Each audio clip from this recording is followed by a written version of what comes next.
সম্পর্কে ঠাকুর বলছেন, গুরু এক, কিন্তু উপগুরু অনেক হতে পারে।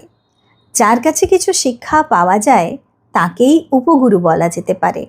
ভাগবতে আছে, অবধূত এইরূপ 24টি উপগুরু করেছিল। একদিন মাঠের উপর দিয়ে যেতে যেতে অবধূত দেখতে পেলে সামনে ঢাক ঢোল বাজাতে বাজাতে খুব জাঁকজমক করে একটি বর আসছে, আর একদিকে এক ব্যাধ এক মনে আপনার লক্ষ্যের দিকে চেয়ে আছে। এত জাঁক করে যে বর আসছে সেদিকে একবারও চেয়ে দেখছে না। অবধূত সেই ব্যাধকে নমস্কার করে বললে, তুমি আমার গুরু, যখন আমি ভগবানের ধ্যানে বসব তখন যেন তার প্রতি ঐরূপ লক্ষ্য থাকে।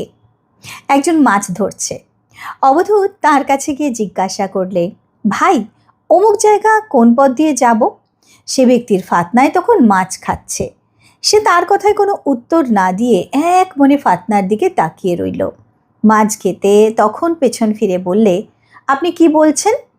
অবধূত প্রণাম করে বললে, আপনি আমার গুরু।